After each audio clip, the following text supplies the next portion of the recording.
Hello, welcome to Chopped Greens. I am your host, Philip Amerine, sitting alongside Luke Wright. Welcome back to the show, Luke. Always great to be here, Philip. And you know what? Ever since our last podcast, The Bet, I have been so pumped and so hyped for the playoffs to finally be here. And it was all weekend. It was beautiful. It started on Saturday, Sunday. I love the first round of the playoffs that it's every day. Because as we go along through each round, it lessens and lessens and lessens until finally you're just waiting around on the finals, which you're more than willing to. You're sitting around waiting for the finals for the next game, and you're like, oh, that's right, I have a day to rest. Now, you, as a viewer, have a day to rest. It's kind of like this Saturday and Sunday was kind of like the NCAA tournament's first round. Yeah. Where it wasn't just that it was both days. It was that literally from the time I woke up until 9, 10 o'clock at night, I could just watch NBA playoff basketball, and it was great. I got to watch all but 2 of the games, so it was a pretty great weekend. And for the viewing audience, we will be going through all the Eastern playoff games that happened this past weekend. We'll be giving you our takes on that. Really quick off the top, any just overall analysis on the games as a whole? Any big upsets that you saw? Any big things that you saw? Well, obviously, we'll get into this later. Bulls-Celtics was kind of an upset for me. Overall, I would say outside of Grizzlies-Spurs, it was a lot more competitive than I was expecting. Yeah. And even there was, Raptors kind of lost by like 14, but even then, it was a competitive, good game until the last 5 minutes. You know what? That was my takeaway as well, is that I thought that somehow, some way, the NBA lucked out with getting the correct matchups. That each game was as competitive as it could be, and even a couple of the matchups that happened, even though they were blowouts that we normally see in the NBA, they weren't rest your starters at the end of games. They weren't bad blowouts. If anything, they were, if such a thing happens, competitive blowouts. We won't get to them. 3 of the quote-unquote kind of blowouts you can talk about, we won't get to in this podcast, or Western Conference games. But the Grizzlies-Spurs just wasn't competitive. After the first quarter, it just kind of went downhill for Grizzlies. Right. But Thunder-Rockets, while it in and of itself wasn't that competitive, the first half was. And it's always exciting to see Westbrook. And then you saw Blazers and Warriors, and Dame and McCollum put on a show that first half. So, and one of the ones that I think you and me, as well as Gary, just a side throw in, thought would be a blowout was Pacers-Cavaliers. We thought the Cavaliers would blow them out. I don't know about you, but I didn't see this series going longer than, I believe, 5 games was what I had it. And I was shocked at the final score. I mean, the result was what I expected. The ending was a little lackluster, but the 109-108 win, that was a little low to me. That actually, for me, solidified the whole argument as far as the Cavaliers are weak this year, or are not up to par with what we've seen in the previous years. I was expecting the Cavs to win. I wasn't necessarily expecting a blow. I was expecting this kind of series. They might get 1 blowout, maybe 2, but I did expect no matter what, the Pacers would be fighting hard. Paul George. Was that because of the Pacers themselves, or was that more because of the Cavaliers? A little column A and a little column B. Okay. Paul George, just to throw out some numbers. Right. Crazy night from beyond the arc. Went 6 of 8. He put up 29 points, 7 assists, 5 rebounds. He played 41 out of the 48 possible minutes. Yeah. That's what you need out of your starters. Yeah. He showed up, and he got a little bit of help from Turner. He got some help from Teague. Lance Stevenson had a really solid game. He put in 16. Off of sitting off the couch the entire year, he comes in and actually plays. Exactly. That talent level is insane. There's something about him and Indiana that just it's right. But overall, I was expecting this kind of performance from them. I think they probably steal a game at home. But other than that, I expect this happened last year, first round with the Cavs too. If we remember when they played Detroit, I was very high on Detroit. I thought Detroit would get at least one win, and it ended up being a sweep. But it was, other than I think like one game, it was actually a lot more competitive than people were willing to give them credit. Yes, even though the final end result looks bad, it was a very hard fought series. It wasn't if we look back in time, the Miami Heat Knicks series where it's just blowout after blowout after blowout. When we look at this game and we see the field goal percentage, 49.4% the Pacers shot from the floor compared to the 53.8% the Cleveland Cavaliers scored. The Cavaliers looked, their percentage was right on par with what you kind of expect. If you tell me that the Cavs were to shoot 53.8% before this game, I go and think that they're having a really bad game, which showed. But that goes to show you that their stars are that good that a bad shooting night for them still results in a win, and that it's actually a rather offensive game with 109 points, and they're still shooting that bad. But on the flip side, their defense is just so incredibly porous, with nearly allowing 50% of the Pacers' shots to go in.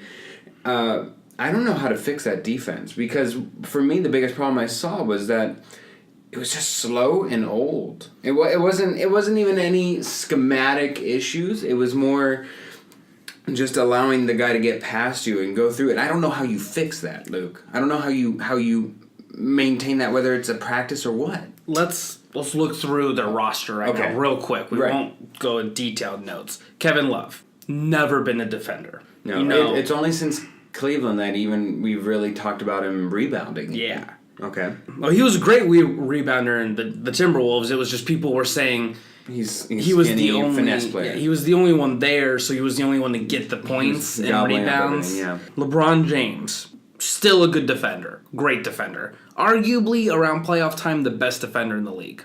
Tristan Thompson. That's all he's being paid for. He's been paid to rebound and defend, but at the same time, he's just not big enough to be a true rim protector. Mm-hmm. Kyrie Irving.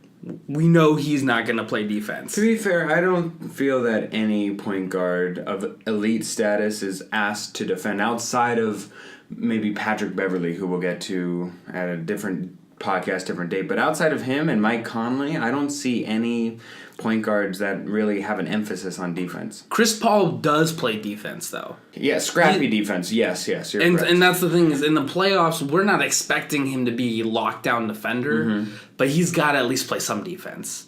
Effort. Yeah. And just as a side note, Kyrie, 1 of 9 from 3, 11 of 27 overall. That hurt the Cavs a lot. J.R. Smith. I think we all know J.R. Smith's not out there to play defense. And then you look at their bench, and you had Channing Frye, Richard Jefferson, Deron Williams, and Kyle Korver. Only 4 people who played off the bench. Korver and Williams aren't going to defend for you, and Frye and Jefferson are older than dirt. So like you said, they're just not fast enough. Maybe if this was 5 years ago, they'd be fine. Well, on the flip side, though, you look at the Pacers. You still have Paul George. Miles Turner's young. Jeff Teague is relatively young. C.J. Miles isn't really that young. But he's got a lot of energy. He's entering that prime of whatever he is. Even though it's not an optimal prime, as we talk about in other superstars, it's still a prime nonetheless. He's at that age where his experience supplements enough to where he's not bad. Yes. And then Lance Stevenson, relatively still in his, kind of towards the end of his prime, but still there. And so you just look at the matchups, and it's going to give a lot of problems to the Cavs because of how much younger these Pacers are, and the Pacers have just enough skilled players. Jeff Teague shot 30% from the field. If he can make one more basket, they win. Mm-hmm. Miles Turner, 5 of 12 from the field. He makes one more basket, they win. So I think that's going to be a trend you'll see a lot hit on in this series, and it's part of the reason why I don't think that they can win against the Raptors next series. All right, so we look at, so you do believe that the Cavaliers will make it through this series fine and dandy. Are you still holding firm on your sweep pick, or 5 games? Yeah, I would still say 5 games. I think, like I said, Pacers will probably steal one at home, but I don't think that they'll be able. Paul George might have a crazy night and push it to 6. but that's the best I see for them. Yeah, I think they'll maintain home court. I think this next game is a blowout. Offensively, I think they're going to get a few kinks past. And I think throughout the playoffs, the Cavs are going to have to ride that offense more so than their defense. I'm thinking that if I was Tyronn Lue, I would have LeBron James or whoever is my best defender just lock down on whoever's having a hot night shooting against them, whether it be in the next round, DeMar DeRozan, Kyle Lowry. You just pick your spot, whoever's getting the green light.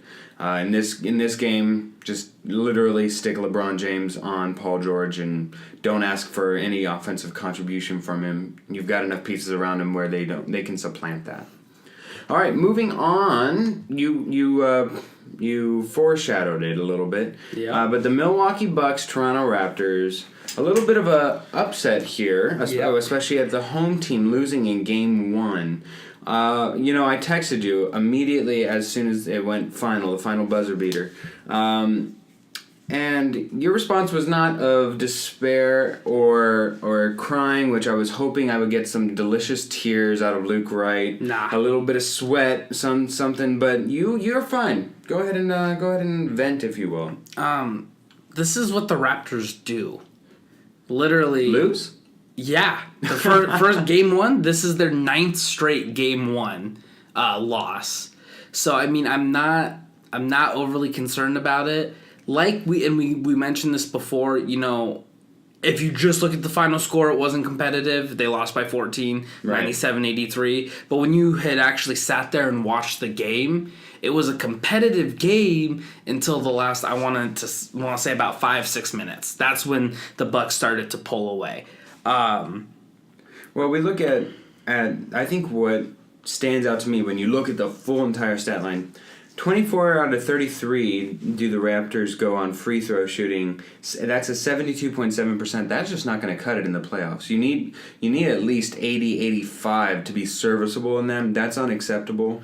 And when you get into a dirty defensive game that the Bucks are going to play with Giannis and a lot of their defensive pieces, because that's really all they have. They're with losing Jabari Parker, their offensive superstar, and Giannis just does everything. So it's not necessarily that he's primarily stuck in defense. When we look at this entire game, they're going to get down and dirty, and you need to hit your free throws and make this a more competitive game. Total rebounds, the Raptors actually didn't do too bad in that department, 59-48, but they didn't make the most out of those opportunities, which I think is crucial when taking somebody out. And I don't know if it's just because of the Milwaukee Bucks themselves, but especially somebody coming from somebody such as the Toronto Raptors, you cannot underestimate anybody in the playoffs.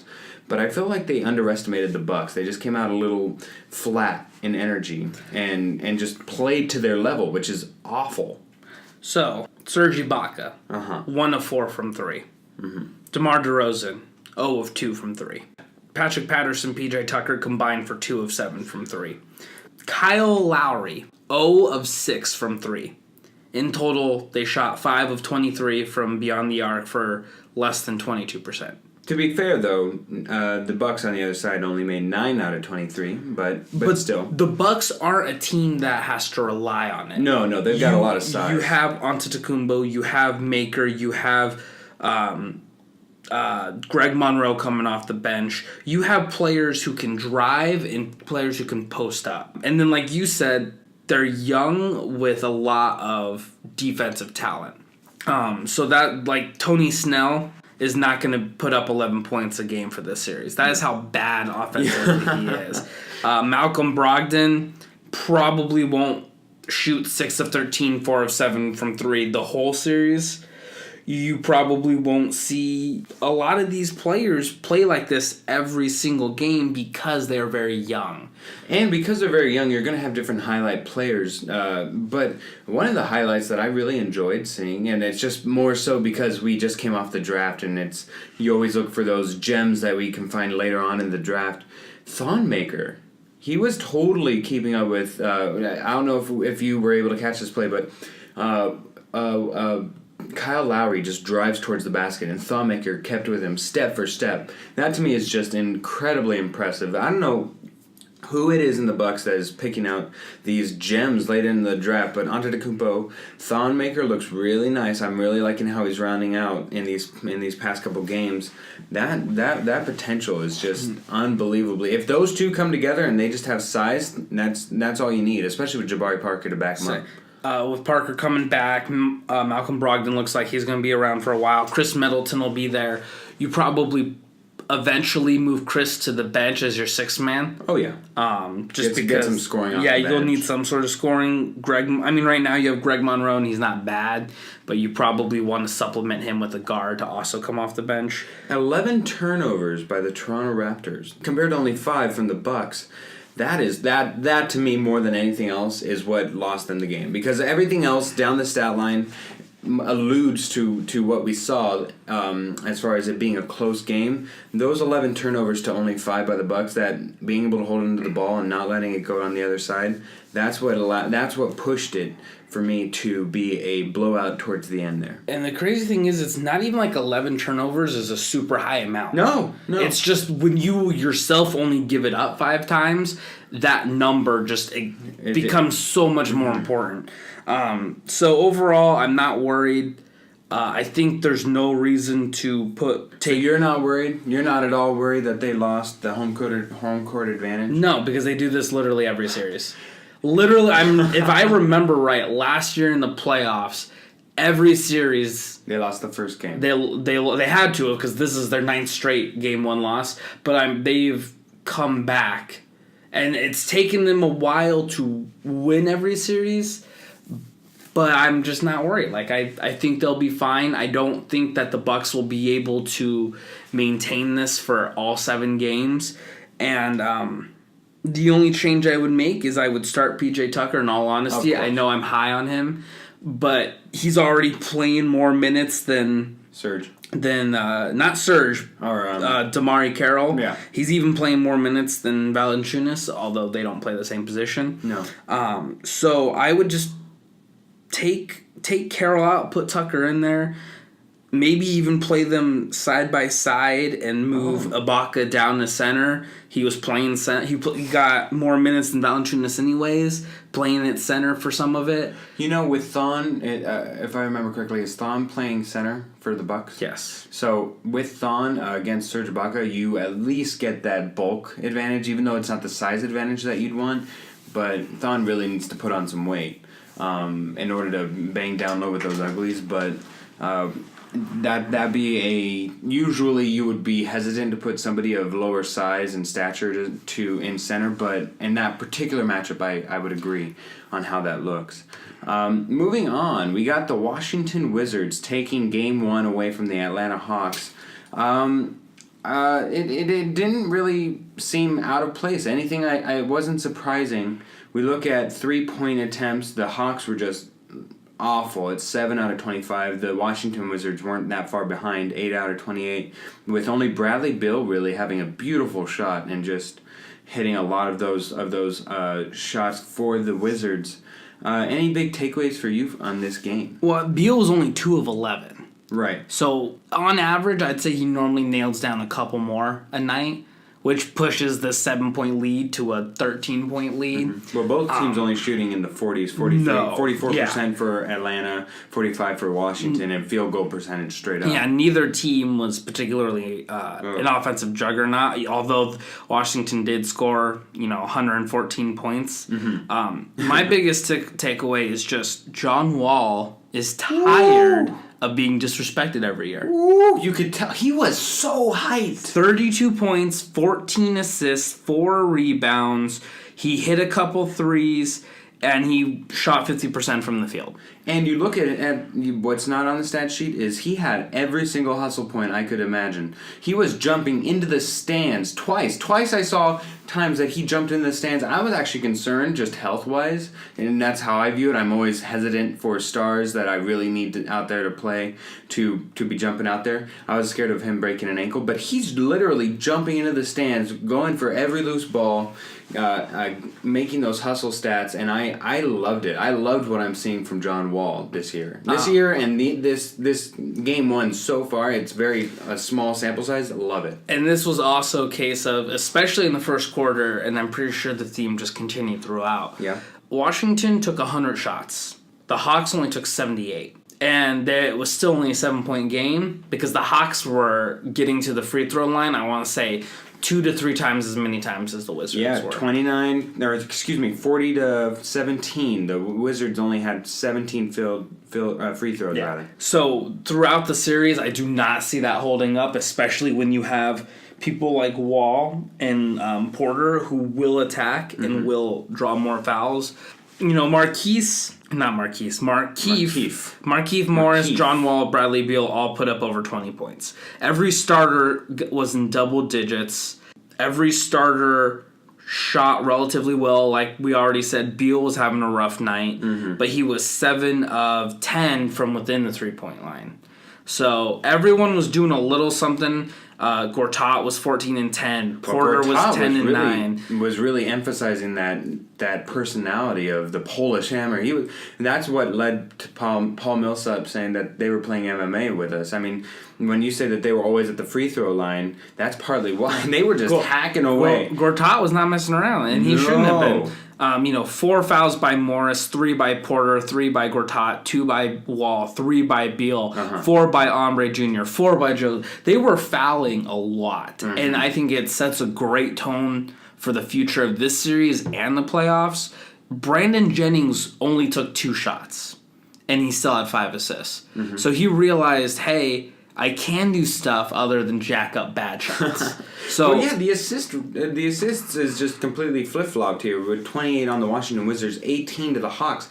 We look at this team, and they're going to play ugly. They are going to win, and John Wall does not care to whom he has to get through. There is no stopping John Wall outside of Kyrie Irving in the East Coast. I don't think anybody's getting past the Wizards. I don't think if the Raptors were to get past the Cavs, which is not going to happen, but if they were, it will. I don't think that the Wizards are going to stop at the Western Conference or Eastern Conference Finals. I think that they're going all the way, and we are heading towards a Cleveland Cavalier Washington Wizards final, and I am just more positive of that this day than I was even last week when we made those playoff predictions. I think we mentioned either in the podcast on the playoff prediction or maybe us three you and Gary Boucher were discussing it before. I have been high on the Washington Wizards for literally years. Ever since our senior year of high school, I was high on John Wall and the Wizards. So you were high on the Wizards, you were high on the Suns, you were high on the Raptors. Anybody else in the league that you were high on? or Raptors are a recent high. Oh, okay. I wasn't high on them in high school. Right. It was the Nets. We were on the Nets. That's right. The first year they moved to Brooklyn, we were riding that bandwagon until the wheels fell off, and they fell did off hard. Very hard. I think it turned into a caddy, and then it reclined into a jacuzzi, and then it kind of turned into the Flintstone car. They're making their way downtown. It was not the best. Speaking of a weird series, we've got the Bulls and Celtics. The Bulls taking game 1, 106 to 102. Very close game at the end. This is a very interesting game because normally 8 seeds do not win. I think the stat is only 5 8 seeds have ever beaten a 1 seed in the NBA playoffs. I want to say 3 of those were Spurs losing. Yeah, and that's mostly from the Grizzlies, but that won't happen this year. But okay, so let's go down the stat line here. 3-point attempts made. Of course, the Bulls are always going to be deficient in that category. 8 out of 25. Celtics jacking up a lot more threes. 14 out of 38. Luke, what are some takeaways you saw from this game? Thomas put up 33. Horford put up 19. Bradley put up 14. No one else scored in double digits. Yep.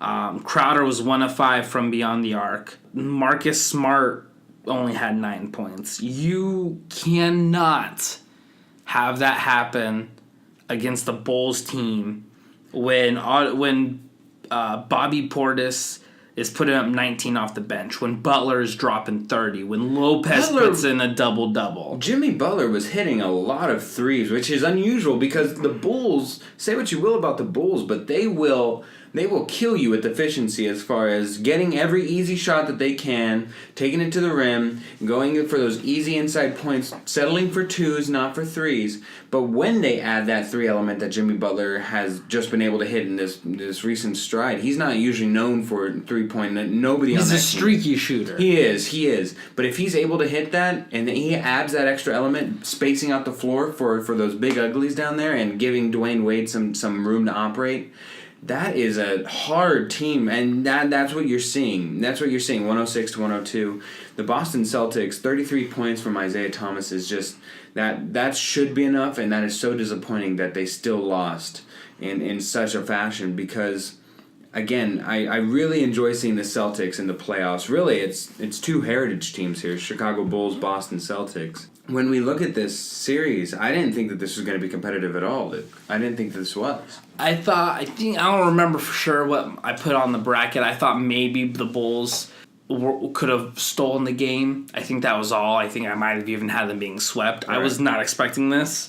You expected it to be maybe Game 5, Game 4, Game 3 that they were going to steal, not Game 1. I don't know if anybody could see a game of this magnitude being lost by the Celtics. Especially because people were thinking if there would have been a problem, it would have been the tragic passing of Isaiah Thomas and his sister, China, dying in the car crash. But he's the one who had the best game. Oh, yeah, no, he definitely held up his end of the bargain. And when you look at his teammates, it's unfortunate that it's almost one of those things where you appreciate somebody pushing through for the betterment of the good of the team. And then you couldn't even help them. And then they can't help them. And it's unfortunate because now that momentum swing, that emotional stride, say what you will about it, if nothing else, when a team is so top-heavy as the Celtics are, in just the sense that they are not getting offensive points, that's why they so persistently pursued Al Horford when it was just down between the Hawks and the Celtics at the end of the day in free agency last year. That's why they pursued him, because he's really their only scoring option. And Horford even held up his end of the bargain. He made a couple threes, big time threes, and brought him to within 2. The combination between Isaiah Thomas and Horford brought them to within 2 by the end. Jimmy Butler just nails those last 2, putting the lead back up to 4, setting it away. When we look at that, that's just not acceptable. Really, what wins in the playoffs is that your stars stay stat, and you just need somebody to pick up the slack. You're going to have your stars make around 30 to 40, and you need offensive production from everybody else. And really, we're looking at the Celtics. This is what we were worried about, that they were a faulty number 1 seed that just wasn't going to work in the playoffs.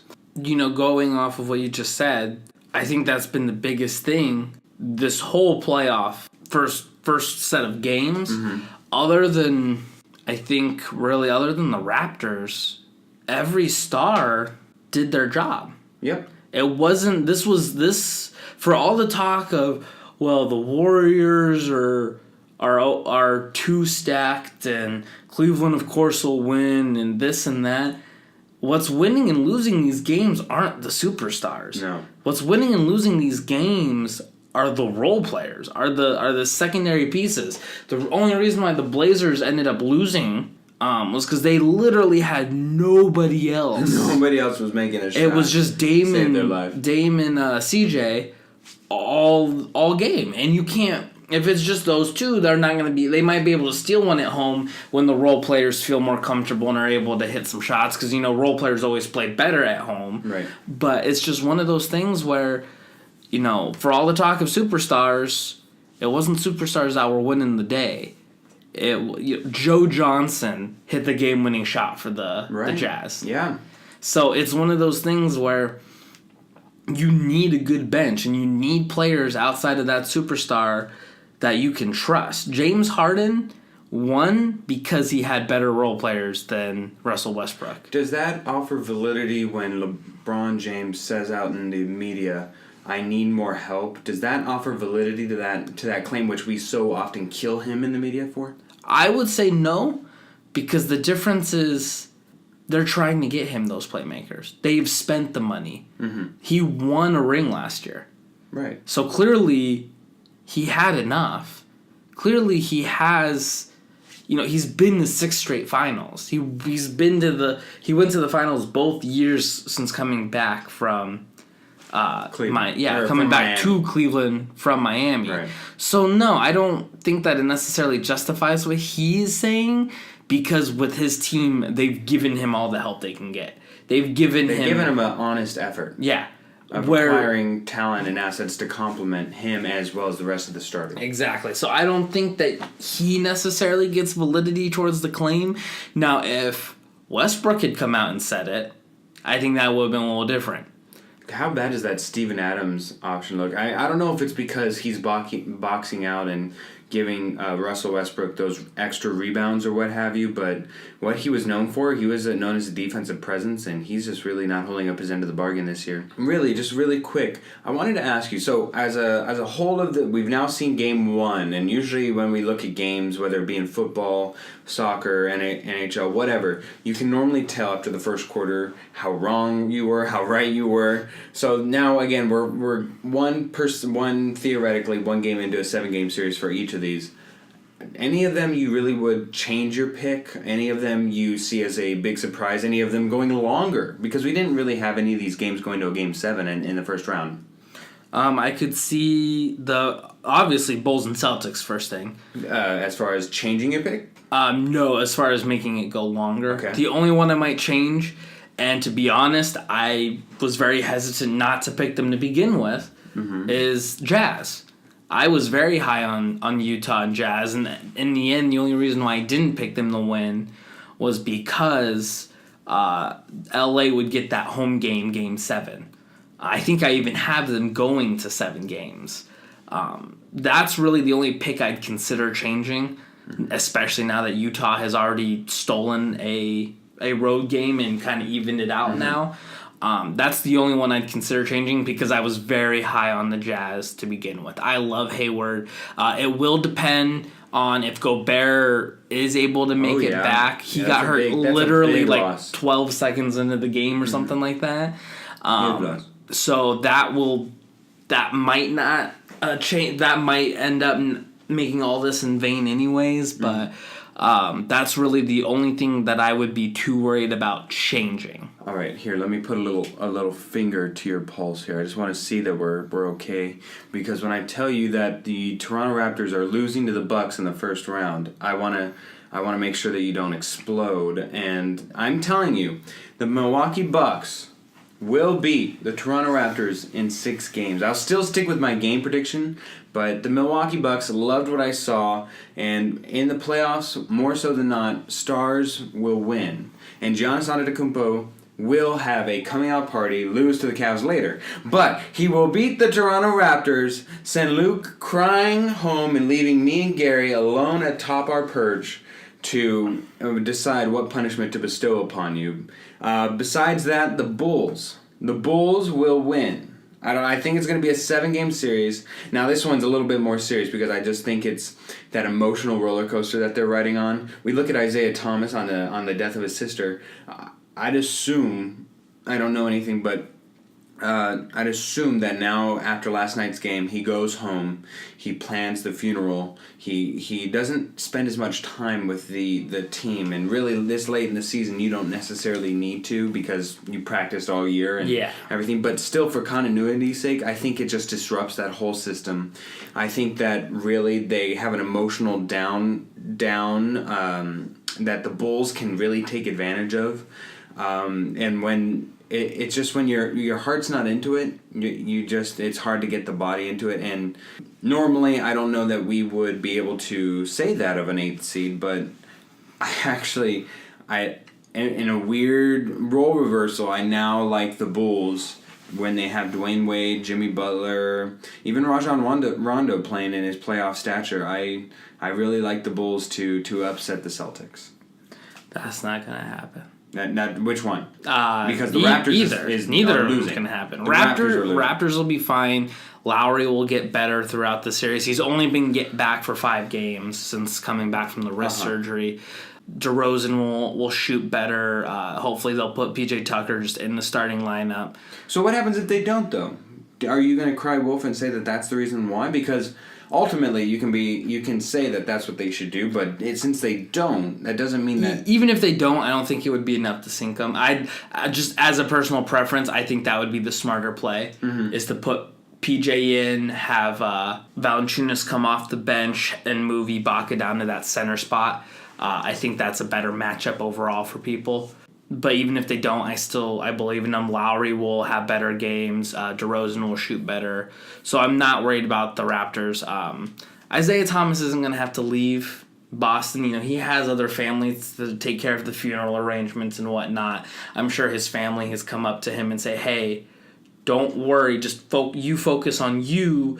We'll take care of everything else. We hope so. We're both speculating. Yeah, we do not have any sources or anything like that.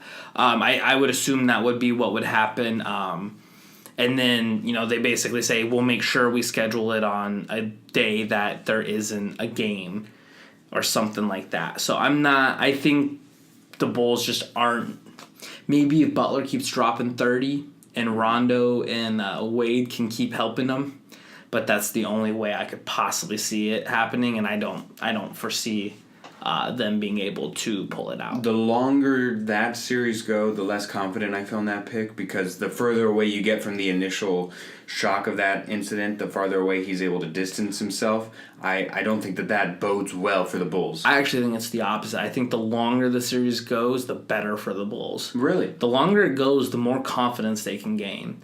You know, if you were expecting to get swept and now you're in a game 6... Game 7, Game 6 at home in front of your home crowd. Chicago, no matter what, will always have a great home court advantage. So I could see the longer this goes, the more confidence I think they pick up and the better off they are. Okay, so we offer a little bit of Eastern Conference clarity here, and I am telling you that the Raptors are losing in the first round, so my condolences. Not worried about it. Not worried about it yet. But I also want to let you know that you're also going to lose yet another thing, and that's in Give Me 5. You are slated to lose in every single question I have, because I have an excellent Give Me 5. Are you ready? Oh, I'm ready. Excellent. We'll see you on the other side of our brand new sponsorship. Time for some personal rejuvenation? Visit Aquarius Salon's award-winning stylists and get ready for summer. They do color, cuts, and highlights for your everyday wear, as well as services for proms, weddings, or any special events you have scheduled. Visit Aquarius on the northeast corner of Bell and 51st. Call 602-978-1774 for your appointment. Again, that's 602-978-1774 on the northeast corner of Bell and 51st. And tell them Philip from Chopped Green sent you.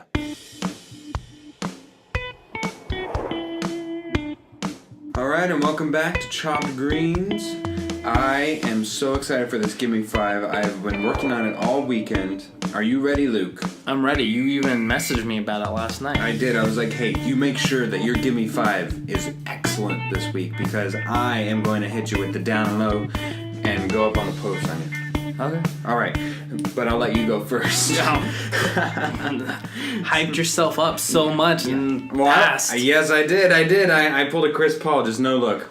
Okay, so recently in the news, there was a high school 5-star athlete. His name's Kevin Knox. Have you heard about him? I cannot say I have. Okay, he's a 5-star athlete coming out of high school. He's very highly recruited. Duke, North Carolina, Kentucky. You know, he's getting the major offers, the offers you want to get. He has said he will play in college. He hasn't declared where yet. Mm-hmm. But the reason why it's important, he said, yeah, I'm going to play in college, because as you know, in the NBA, you have to be out of high school for 1 year before you're draft eligible. Mm-hmm. So, the reason why it matters that he said he's going to go to college, or his dad said he's going to go to college, is a overseas team offered him $1.4 million to play with them. For 1 year? For 1 year. Okay. And he turned it down. So, my question to you, what would you do for $1.4 million? I think the better question is, what would I not do for $1.4 million? Let me answer your question with a little bit of a story. Do you happen to remember who Michael Clark Duncan was? Yes. Yeah, so I heard a story. Steve Harvey had him on his show, his radio show at the time, when the news broke that he was going to be on at the time, the new Planet of the Apes remake, and of course with all the racial insensitivity and casting a black man as a monkey, Steve Harvey got calls saying, "Steve, you cannot have that man represented us this way." He's like, "Well, you come in here and talk to this big guy, you know?" And Fair point. fair point. And so anyways, finally he gets him on air and he's like, "So, I hear they're going to be making you a monkey. So, anything you want to say about that? And how much you making for them to pay you?" And he's all pissed off and everything. Finally, Michael's like, "Well, Steve, I don't normally do this, but for you, they're paying me $10 million. And Steve Harvey said, "Whoa! $10 million for $5 million? You could call me Bamboo. You know, I'd paint my butt pink and everything." So, I say that to say, $1.4 million, I think people often set aside their reality and they say, "Oh, I won't do anything." But if you actually have a case full of money in front of you with $1.4 million in front of you, it's hard to say no to a lot of things. I mean, you know, that's fair. That's if somebody were to rip off my nipple, that'd be different. But anyways. All right, Luke, today is Jennifer Gardner's birthday. Happy birthday. The former Maxim's sexiest woman in the world and Ben Affleck's better half is turning 45. And in honor of her birthday, I have got some Gardner movie titles. I want you to tell me if Gardner was in this movie or not. Why don't you go ahead and look up who Jennifer Gardner is?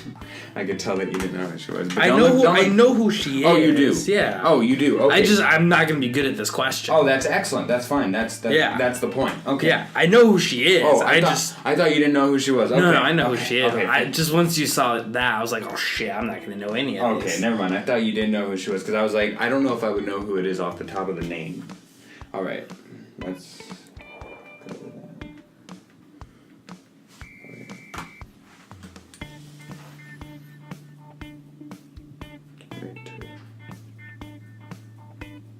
Alright, first movie we got up on deck, ironically, is Titanic. Was Jennifer Gardner in this movie or not? I know she wasn't the star, so I'm going to say no. So you're going to say no? Yeah. There were a lot of stars in this movie, though. But false. You actually absolutely sniffed it out. That was Kate Winslet as the star, but I thought maybe you might be able to convince yourself in one of the following roles. I never saw Titanic, so... Oh, okay. I know Leo and I knew Kate were in it. That was it. Of course. Okay. So. All right. Excellent. So maybe that helped you out. All right. Here we go. Next one. New Year's Eve. True or false? True. That one is absolutely false. It had every other star but her. That's the one I remember. I haven't seen it, but I remember there were a ton of people. Robert De Niro. I think Halle Berry, Ashton Kutcher. I think Miley Cyrus is even in there. All right, here we go. Next one, Daredevil. True or false? True. Absolutely true. Horrible movie, led to even worse movie, Elektra. I used to love that movie when I was a kid. Going back on it now, I'm like, what was I thinking? Then you got some good taste. yes. I got some well upbringing. All right, next one, Catch Me If You Can. True or false? That's the Leo movie as well, right? Yes. Then Tom Hanks. I'm gonna say false. I don't think she was in that. It's absolutely 100% true. She was Cheryl Ann. She was she was one of the lesser roles, but she was in there nonetheless. Never saw that movie either.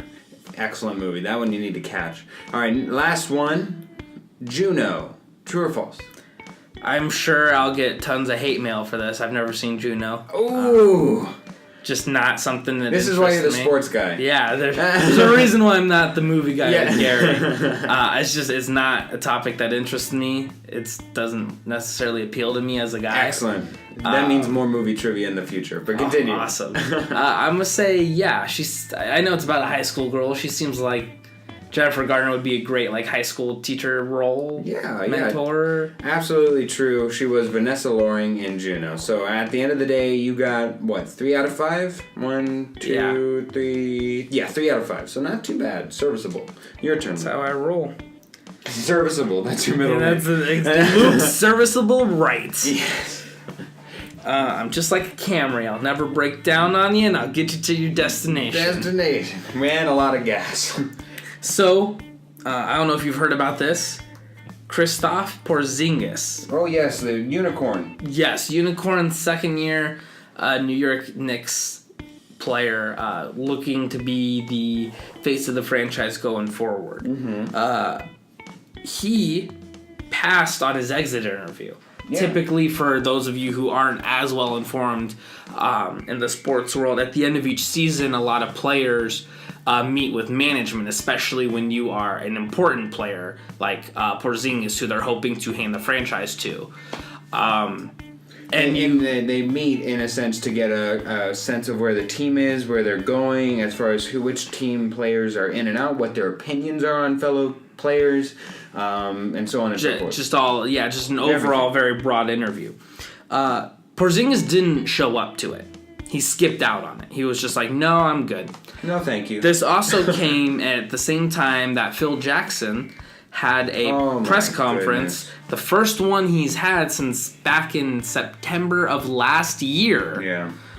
Phil Jackson, as you could guess from that stat I just told you, doesn't do a lot of press conferences. No. And Phil Jackson... He's the Phil we like to forget. Yeah. Phil even said in the press conference, he basically said Melo should leave. He came out and publicly criticized Carmelo. Well, Luke, they haven't been winning because they haven't done the true triangle. Yeah. The true triangle, which they're going to employ next Which season. is entirely outdated, and they just don't have the pieces to perform it. Where's the rectangle when you need it? Right? But... as a side note, not only is Melo having a little spat, he even posted on Instagram about Phil, making reference to Phil's comments. Porzingis skipped out on his exit interview, and there's even more and more rumors that more and more players are also voicing their displeasure at constantly being forced into this triangle because it was good 20 years ago. So... a lot of players are not happy with Phil. A lot of fans are not happy with Phil. In fact, to be honest, it seems like the only person who is happy with Phil Jackson is James Dolan, who just exercised his right to keep Phil for another year. So my question to you, this has been a very long build-up, but here's the question. Do you think you could do better than Phil Jackson? Do I think Oh, absolutely. I feel like I could have been a better manager back in the day, back in the 80s. I know I would have killed it because those guys were complete and utter boobs. They just did not know what they were doing, incompetent boobs everywhere. So, but now, Phil Jackson, somebody who has the utmost authority, it's almost a disservice when you know that much basketball, when you have that much basketball knowledge that you would forget. That you could forget more basketball than I will ever know, that kind of mantra, because you feel like you know better than everybody else, and that you will stay stubborn and true to yourself because it's the only way you know. And 20 years ago, he did know more. He did know everybody. He had enough. He was proven right, which unfortunately now is working to his detriment. So, with that being said, I think that anybody with a fresh set of eyes and an open set of ears can do better than Phil because he's so stuck in a moment on this triangle offense and forcing a square into a round hole. Outside of the possibility that he's just doing all this to get Melo to exercise his trade option and actually go somewhere else, anywhere else, he's trying to make him so uncomfortable, so publicly uncomfortable that he has to leave. Unless if he's doing some master plan like that, this is all just a big, hot boiling mess that is irreversible. It disservices you as a team, it disservices you as a brand, and it disservices you as a general manager trying to acquire talent and assets and forces you to overpay for less and lesser players that are not worthy of those contracts, as opposed to Cleveland where they're underpaying assets that are way above what they're making. And just so that the audience kind of gets a little bit more of a feel as to why what he's doing is so outdated. Phil Jackson, yes, is one of the greatest NBA coaches of all time. He won 11 championships. 6 with Michael Jordan in the Bulls, 5 with Kobe in the Lakers. The problem with the triangle offense, and the reason why it doesn't work specifically with the Knicks, I think if you do get the right pieces, it could still work. But that's such a passover. If I were to get LeBron, Kevin Durant, and Steph Curry on a team, I could plug in the Philip pick and roll system, and it wouldn't and matter. That's why when you see he won with Kobe and Shaq, Kobe and Powell, who was very good at the time. Yes. You know, Scottie. He was the best second superstar in the league. Like, he was the best number two in the whole entire league. Pippen and Jordan, Rodman is in there. The reason why the triangle doesn't work anymore is because people are so much more athletic and they understand how the triangle works. And so unless you are an absolute master of it, which no one is anymore, because the only person who taught it was Phil, and it was 20 years ago, so there's no one left who's used to that system. It's hard to get a feel for it. It's one that relies more on basketball IQ and having the right players in the right position with a very specific skill set. And the Knicks don't have literally any of that. Melo might be able to do it, but that's about it. That's the only piece they have for the triangle, and Melo's proven time and time again he's not willing to do it. Yes, and I don't necessarily blame him. All right, Luke, yesterday was Easter, and because of that, I am confused. Easter was first celebrated by Jewish Christians celebrating the resurrection of Jesus, and the holiday was timed during the observance in relation to Passover. Direct evidence for a more fully formed Christian festival of Pascha, which is Easter, begins to appear in the mid-2nd century. Two-part question here. When the heck did bunnies get associated with Easter, and even eggs? And beyond that, what is your favorite holiday? Okay. First question. I'm not 100% on this. I'd have to fact check it. Of course. So if anyone does know, feel free to tweet or Facebook or whatever. Contact me. Yeah, contact me. Email, email. Excellent. Find a way, or just post run into them on the street.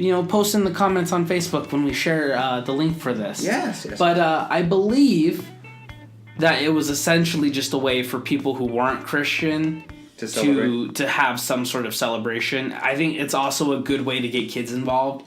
Rather than consistently tell them about Jesus being crucified and coming back to life, it's a little bit easier to say, Easter bunny, find these eggs. So I'm pretty sure, I'm not 100%, the Easter bunny really is just like a marketing gimmick that you develop. Same thing with Christmas. You turn it into Xmas and you just use it as an excuse to give people gifts. Right. Before Christians had Christmas, it was a pagan holiday. And, Christ was born in the spring by pretty much every biblical expert says that. Right. But Christians wanted to compete with pagans, and so they moved Hallmark it. holiday. Yeah. All right. So I'm pretty sure that's it. And your favorite holiday? My favorite holiday, this is a hard one because as I grow up, it changes. Yeah. It used to just be Halloween.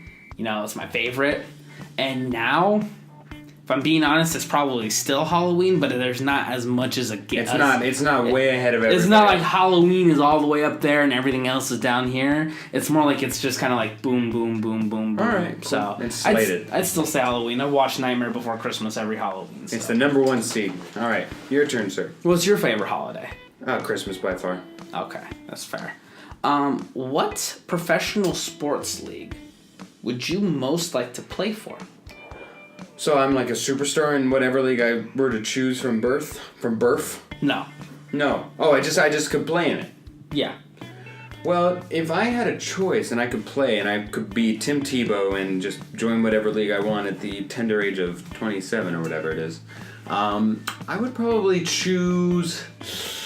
it's definitely not football. As much as I love football, that physical toll would, unless if I'm a punter or something and then I get criticized, I would not want to be in football. But I would probably play. Oh, you know what? I would be a swimmer. I love the pool. Wow. Yeah, I know that's weird, but I say pro league and he says swimming. I love swimming. I could be the Michael. Well, I'd probably be the Ryan Lochte of the pool. Throwing yourself under the bus. I am diving into that deep end. I personally would do baseball. That's not bad because if you make it big and you're good, you get like those guaranteed even if you 10-year contracts. Even if you don't make it big, I could still be in the minors and be upper middle class for like 7 years. The Chippewa Chipmunks or whatever. Yeah, I would totally do that. Excellent. Free travel, you get a pretty good paycheck. You can just hang out in the minors for like your entire career. And you can wait out in the outfield eating a bucket of chicken. Exactly. All right. Perfect. This next one's a little bit more serious, Luke. The sister of Boston Celtics point guard Isaiah Thomas was killed in a single car accident Saturday morning in Federal Way, Washington. According to the News Tribune's Craig Saylor, China J. Thomas, age 22, was pronounced dead at the scene of the accident after the 1998 Toyota Camry careened into a barrier after the car drifted into the shoulder.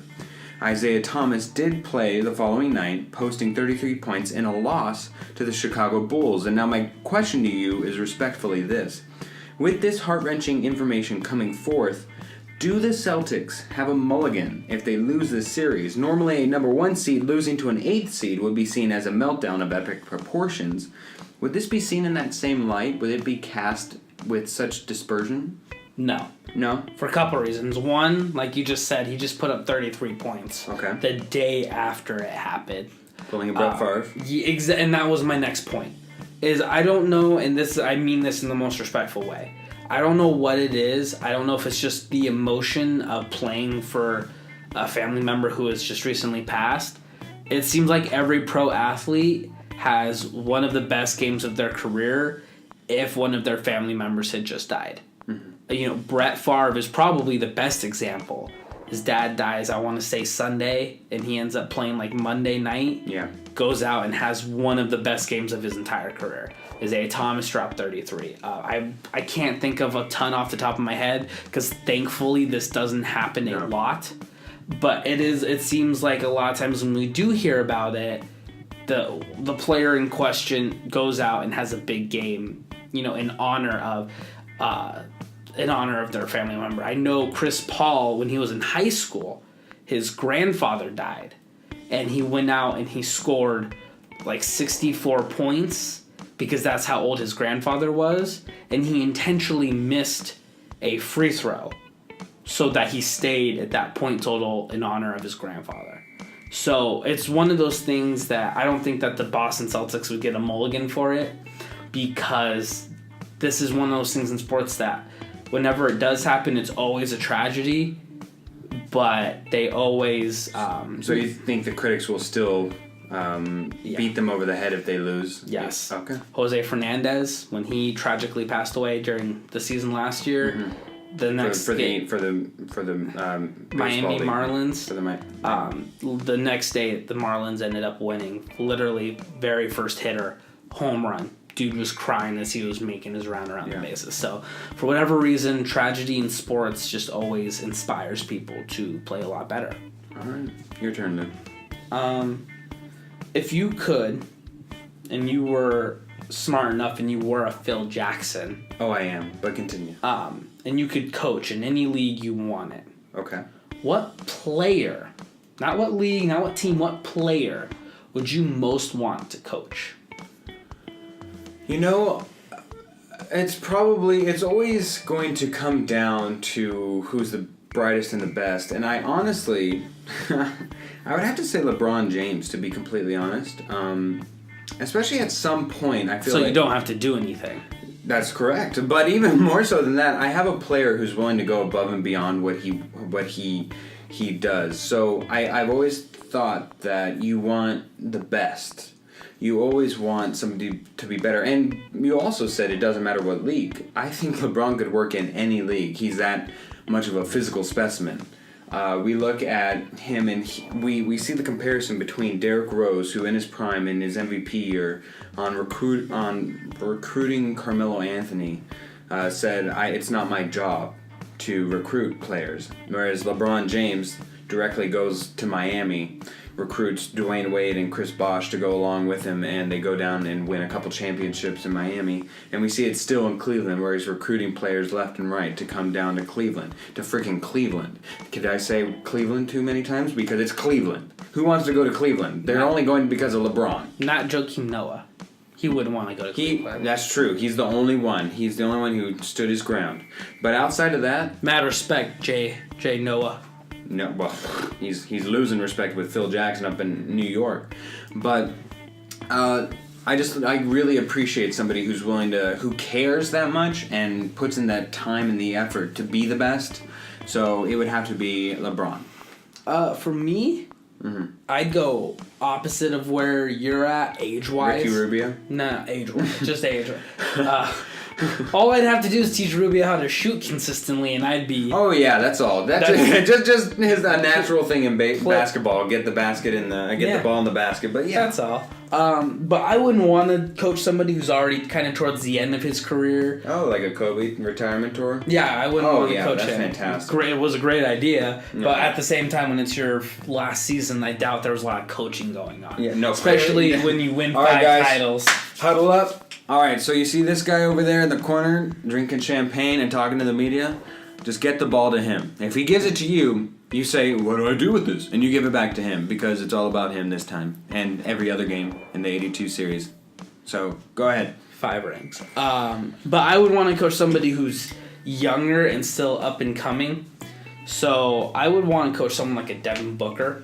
Okay. Someone who... Karl Anthony Towns, maybe? Maybe. I was specifically going with Booker because I feel like there's more to coach him on. Okay. Towns already knows a little bit of everything. He just has to get better and more experience. Yeah, it's more his body. He's got to grow into that man exactly. body. Okay. Devin Booker, I feel like I could teach him a lot more. How to rebound, how to run, how to be able to play through him on an offense. You need to be needed, Luke. Yeah. You need to be needed by somebody, and that's totally appreciable. I, on the other hand, am lazy. Okay, Fair Luke, point. I don't know how hip to the scene you are, but last weekend a little event known as Coachella began. Once known for presenting edgy alternative rock and dance music, the annual Desert Blowout has moved gradually toward the mainstream as its size, prestige, and reputation as an upscale celebrity magnet have grown. Madonna famously performed in one of the festival's tents in 2006, and last year, Rihanna dropped in for a surprise appearance with EDM star Calvin Harris. Luke, I have a list of 5 acts. I want you to tell me if these performers have or have not performed at Coachella. Are you ready, Luke? No. Fantastic. First act would be Kanye West. Did he or did he not? Yes. No way Kanye hasn't performed at Coachella. And that is absolutely true. He performed back in 2011, 1 year after Jay-Z. So he was not the original. Next one, One Direction. True or false? Oh, wait, hold on here. Yeah, there you go. I remember, I've personally never been to Coachella. I am not one for music festivals or raves or the EDM scene or any of it. I know it's not all the same thing. I'm specifically saying I'm not interested in any of it. He doesn't care which one you are. He's equally hateful of all of you. Pretty much. Okay. I'll go to I went to Blink 182 when they were here. Oh, wow. I went to Panic at the Disco in San Diego with Gary, and Weezer was there. Oh. But I'm not one for festivals and stuff like that. Okay. So I don't know, but I feel like I have heard that One Direction played at like a big festival like that with it like recently. So your answer is true, right? I'm gonna go true. Absolutely false. I made it up. So you're 1-1. Next one is Maroon 5. Yes, I want to say they were probably early 2000s. Okay, absolutely false. I completely made them up. Yeah, there's even articles out there saying Adam Levine is pissed that he hasn't been asked to perform. So maybe it happens this year. Why have you not asked Maroon 5 to perform at Coachella? I don't know. I also, free plug, I would love to see them at the Super Bowl. I think that they are made for that stage. Maroon 5? Yeah. I could see that. All right, next one. Amy Winehouse. Was she or did she not perform at Coachella? I'm going to say false, but I'm sure I'm going to get this wrong too. Yeah, no, she absolutely did back in 2007. Was scheduled in 2009, but when her career kind of went downwards, just because of personal issues, she wasn't back. But she did make it in 2007. Last one is Prince. Did Prince make it to Coachella or not? This is a hard one for me. Mm-hmm. I don't know if you know this, but we're coming up on Prince's 1 year anniversary of him dying. Mm-hmm. It was this Friday. Yeah. You know what else is this Friday? What is it? My birthday. Oh, so you got really overshadowed. Yeah. really overshadowed. Yeah, a little bit. Just a little bit. Every birthday now, I have to live with the fact knowing Prince died on my birthday. Terrible thing. Terrible thing. That is a bad raspberry beret. Yeah. So did he make it? just because it's Prince. Uh-huh. I'm gonna say yes. He seems like the guy who would just randomly show up and perform at Coachella. He absolutely did, and it was back in 2008. Prince is just a performer, man. Back when he was doing everything, he did everything to the max. He would be that guy that's like a Bruce Springsteen ilk, where he was scheduled to perform for 2 hours, and 4 hours later, you're still jamming along to Prince. He's just an excellent performer. Performed back in 2008, one of the best acts of all time, according to many reports. So my final question. It's been the talk of the town lately, because this really only happens in one sport. Okay. And that's tanking. Oh, yes. You never see it happen really in baseball. You never see it happen in football. I actually would say that you have seen it in baseball as far as the Cubs. Cubs did it back when Theo first joined, shipped out a lot of their parts, and I don't think that was them tanking. I think that was Theo just realizing. really bad. I just think Theo realized like these guys are not going to win a championship. So let's just actually. To me, that was a true rebuild. Okay. I don't think they were purposely losing to gain draft picks, because in the MLB, draft picks don't matter as much. Mike Trout was selected 7th overall, and there's countless examples of talent being misplaced. Anyway. Exactly. So I wouldn't say what they did was considered necessarily tanking, at least not in the traditional sense. Right. And I don't believe it happens in hockey. I'm not a huge hockey watcher, so not 100%. No, those guys cannot. They go full out. Yeah. So NBA is the one with the big problem.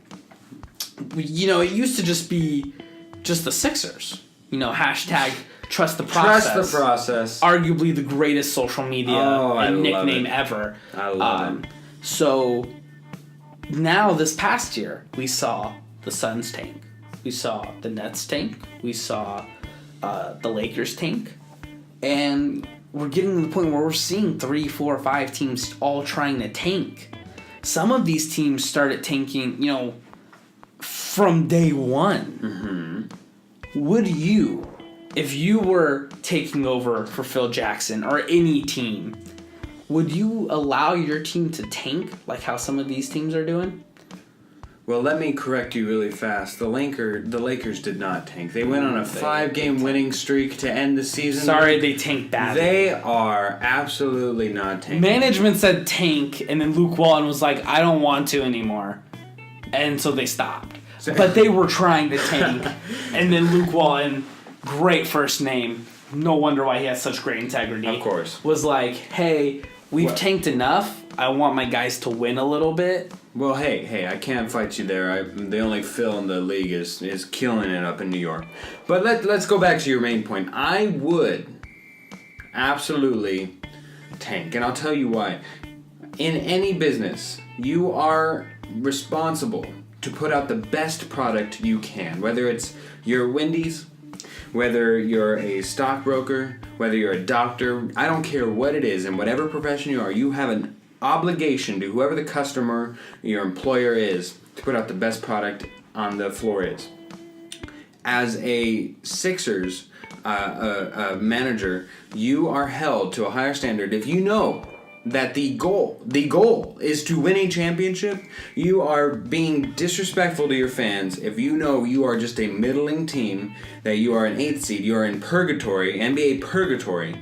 You cannot allow yourself to stay there. You are either getting better or you're getting worse. And if you're getting worse and you have no shot at getting a championship, and you are not getting young assets and getting better assets, and you're losing players or something in free agency, then you have a moral responsibility to get better as best you can. And if the current system demands that the only way that you can get better is by getting a better percentage at the number 1 pick, then that's what you have to do. I agree with you in terms of I would tank. Not for any moral reason or anything. And I think this is one of the biggest differences you see between our generation and older generations. It's just because it just makes the most sense in order to get better. Logically. Like you can't get out of that. You have two ways of getting better. One's quicker but more kind of riskier, and one's slower and also still risky. And that's either you either trade and hit free agency and you try to jump, or you just wait it out and hope that you are good enough at drafting to where it'll work out. And honestly, logically, again, moving back to that argument, if you know that you're being blocked at the top of that conference with the Warriors and the Cavaliers, why would you not reset now? If I'm the Heat, I would trade Goran Dragic. I would even consider trading Hassan Whiteside and getting younger talent. I think the Minnesota Timberwolves are doing it absolutely 100% right in acquiring young assets, moving and getting young into where all their players are going to hit their absolute peak prime at the same time. And I would even trade Chris Dunn and Zach LaVine to get that number one spot on whoever it is. And I would get Lonzo Ball, so that way, again, you have somebody to go along with those young players you have. I wouldn't trade those players necessarily, mostly because I'm not as big of a believer as Ball as some people are. Okay. But you are about to see, and we're already seeing this with Cleveland in the East. We're about to see it, I think, in the next 3 years or so with the Western Conference as well. Literally nobody, ever in the history of history has beaten Father Time. Literally undefeated. Yeah. And I think Father Time is starting to catch up. To everybody. Okay. But specifically, LeBron. And I think Father Time got a little bit of a boost because LeBron James, fun fact for you, has already passed Michael Jordan for playoff career minutes. And that's something you're going to see even more and more. You know, LeBron's only like 32, 33. Yeah. So it's not like, you know, realistically, he's not that old, but when you add in all those extra playoff minutes, and you add in the fact that he was averaging, I think, like close to 40 minutes a game when he first came out of the gate. He's an old player. He's not an old person. There's a difference. And so I think you're about to see this mad scramble in the East to become the new contenders. Right. Whether it be Boston or Washington or what have you.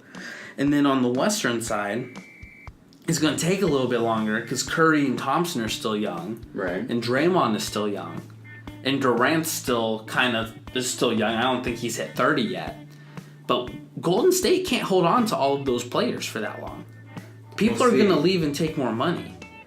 And so I think we're getting to the point where we're about to have that turnover. And like you said, people like the Timberwolves are about to hit their stride with people like Karl Anthony Towns and Andrew Wiggins. Just as if you were in the East back in the 80s, Michael Jordan and the Bulls are dominating the top of that conference.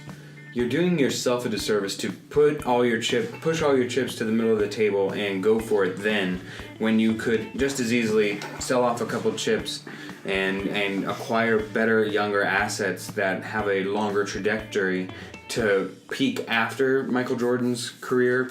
You're doing yourself and your fans a disservice to not do what's best and get a championship whenever you can. Luke, my last question. Yesterday I woke up to messages from my mother, and what I thought would be ecstatic happy Easter texts turned out to be ecstatic giraffe texts. So apparently, yeah, I know, there's this entire underground giraffe lovers underground mob who have been watching this streaming video of a pregnant giraffe named April. She finally gave birth late Saturday night, and to the 1.2 million viewers at home, again, 1.2 million viewers at home, they got to watch the newborn giraffe be welcomed into the world headfirst. There will be a contest later on where fans of April and her baby will determine the male calf's name. Horrible idea. Yeah. Luke, what is it about animals that people are enamored enough to watch them live streaming? I've never got this fad of setting up cameras in the wild in the forests and watching owls hatch and everything. What is it? I have literally no idea. I am also not a huge fan of it.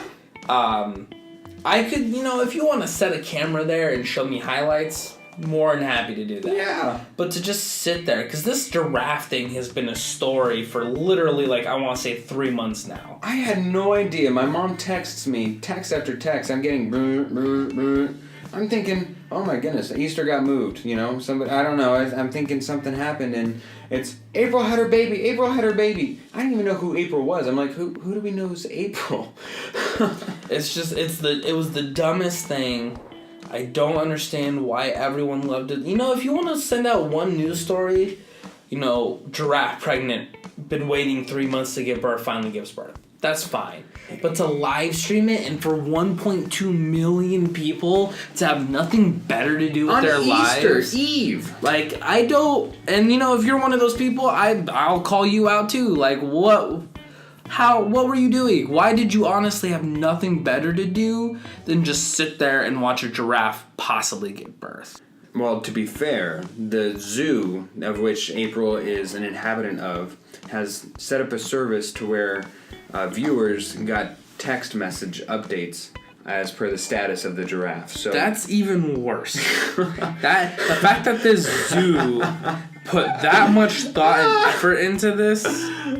They did also start I read somewhere, a Kickstarter campaign to uphold the care of the animal, and it raised thousands of dollars. I couldn't give you the exact number. That's also stupid. I am so with you, Luke, on this one. But hey, at the end of the day, if the giraffe wants to sponsor our show, we love giraffes, and you would be head and shoulders above the rest of our sponsorships. So, thank you very much to you, Luke, sir. Thank you for joining us on the show here on an Eastern Conference playoff run. We will be with you for the rest of the NBA playoff season, where the Raptors will lose in Series 1. False. I will be victorious by the end of all this. Hopefully the Cavs defense shores up. But we will definitely be on later this week with Tim to talk about the Western Conference. Tim Oakes, that is. Coral will be on later this week also to talk about some food. We have a jam-packed session this week, so make sure to keep tuning in to Chopped Greens. I am your host, Philip Amerine, alongside Luke Wright. You can catch me on Twitter at LukeWright421, and go ahead and listen to FanRack Sports from 7 to 9 a.m. At 10:60 a.m. NBC Sports. I'm there every Friday, but the show runs Monday through Friday. Chris Schubert does a great job with it. Thank you so much, and we will see you next time. For everybody here at Chopped Greens, thank you for listening.